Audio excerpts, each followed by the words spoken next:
our next guests. They have just returned from the Women's Rugby World Cup. Come on, they did an amazing job following a narrow quarter-final exit. I've been there, and it was never so narrow, unfortunately. Anna McGann and Eve Higgins, good morning to you both. Guys. Great to have you both with us. Earlier than, of course, we would have expected, Eve. Tell us, how are you feeling after that loss to France at the weekend?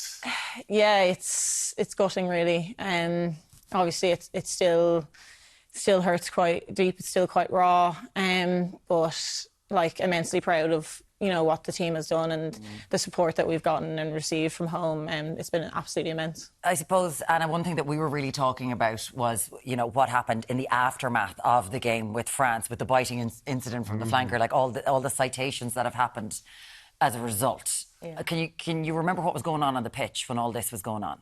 When you were saying there's something happening here. Yeah, like obviously that's just something that we can't control, and on the pitch, like, there were so many other controllables that we could have done and to win that game. So I guess when you look at it from that perspective, like, yeah, it was shit, but like we could have done it as well. So that was out of our control. What was in our control, we weren't able to bring it over the line, unfortunately. Well, so I think that's why. Apologies for the word, but she's right. Sorry. It sums it up absolutely perfect, because at that stage you were 13-0 up. Yeah. Aoife Wayford come back from injury, was having a stormer of a game. The French back rower, you could clearly see, well, they couldn't see at the time that she bit her arm, and she's received a 12-week ban. It's been brought down to, I think, maybe 9 now for apologising. But Aoife Wayford stood up at the time and said to the referee, I've been bitten. And the referee went to the TMO to say, we will look at it. Unfortunately, it didn't happen. It wasn't brought back. But as you say, Anna, there were so many controllables that you could have had an impact, and it just didn't go Ireland's way. But at the same time, against France, like, they're an incredible team. The bookies had a 20-point spread. You pushed them all the way to the end. And you just must have been so proud, even in front of a big Irish crowd as well, Eve. Yeah, 100%. It was something that we felt the whole tournament. The Irish support was absolutely immense. We had a stadium of 30,000 people in Brighton that I'd say 25,000 of them were Irish, wearing green, and it was an incredible experience. And we felt that every single match in the World Cup that the Irish support was huge. It was one of our goals coming into the competition was to grow the support for Irish women's rugby, and to be honest, like, we really feel that now. We feel that we have touched many people at home, and the stories we've heard from people supporting us has been huge. Can I ask you just to explain the green wave? That I was in there, I got to meet you girls before one of the matches as well, and I've spoken to a number of the players. What is it about this green wave that you're trying to inspire this new generation and this love for the game? Yeah, it's kind of, we sat together as a team, and it's kind of a mantra. It's our culture lead, Sean Ryan, has been immense with us in growing our culture, and it was kind of what we spoke about, what we wanted to represent as a team. When people looked at us, what they'd see, and a green wave was a great emblem of that. To grow support, bring people along on our green wave. Waves reach many coastlines, and it kind of represents that there's Irish everywhere, and it's kind of just growing that support for Ireland and bringing as many people on the green waves that they possibly can. God, they're poetic as well. I love it. They can do it. Oh, wait until we get to everything else they do. Why could we never do something like that? I mean, honestly, we'll just go out there and try and do as well as we can. We're going to do whatever. It's so amazing what you do, because, Anna, like, you never intended on playing rugby. No, never. Never? I didn't watch it growing up or anything. I was a hockey player to start with. And then my dad suggested to go down to rugby to give it a go, to get a little bit fitter and faster for hockey. And it just stuck. It stuck with me. I got scouted for a sevens team, and then here I am 8 years later. To go to an Olympics and then a Rugby World Cup, like, amazing opportunities for somebody who never really thought they'd be able to get into it, an Irish team playing this game. No, it's been incredible. Like, the journey rugby has taken me on is mad. The people I've met, my best friend, like, it's been insane. Like, it's experiences I never thought I'd come across.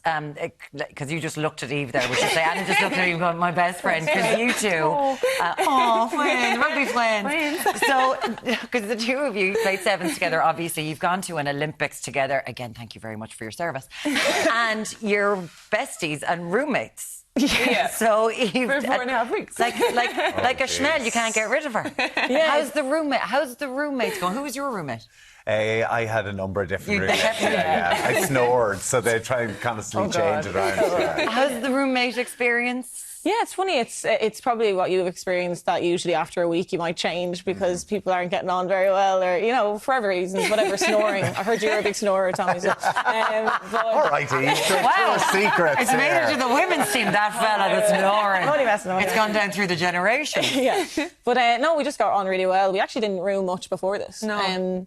But yeah, we ended up rooming together for 4.5 weeks, and for a few of the minutes in between, we might have filmed a few videos that garnered ridiculous attention that we never expected to happen. Well, go on, tell us. These TikTok videos, it's insane. Girls bored in a room, it's fun. Literally. It is the beauty of a World Cup. You're away from home, you're living out of a suitcase for 4 or 5 weeks. Yeah. And you do have time in your hands. No, literally. And that was it. Like, it was actual boredom and just having a bit of crack. Like, from Derry Girls skits to just showing our gear that we had. Oh, God, there we are. Tell us this one. So that was initially the Canterbury hoodies that you just showed off. Yeah, the Canterbury fleece. That went pretty viral, that one. Yeah, that one. The Irish love a fleece, apparently. This was like Kevin and Perry go large. Yeah, no, the fleece. Canterbury gave us this fleece just as like something to lounge in for the World Cup. Wasn't really meant to be part of our kit, and we basically just wore it in a TikTok one day, and the Irish went mad for it. Everybody wanted it. They wanted this fleece, and Canterbury were like, we actually don't have that on sale. So everybody was like, no, we need it. And then Canterbury had to pull it forward and try put it on sale for people to buy, and then it sold out in an hour. Because of our TikTok. It's like the kneecap balaclava. It's like, I'm not joking. That's what it was like. It's a movement. It's a movement. It's the green Really wave. escalated. The green wave, in a exactly. fleece form. In one of our games, like, there was a girl with a sign saying "Release the fleece." Like, it was a movement. The Irish wanted this to happen, and they were making it happen. Alan must bring in the fleece. I think we've got 2 of them here. Yeah. Who's not into doing TikToks? Because I saw you've got the girls are walking along the corridor, you're doing different dances, you have all sorts of different ones. Who, like, is there a group that, who are doing all the TikToks and then some of them are going, not another one of these? Yeah, there's a few people that you know not to. You know not to ask.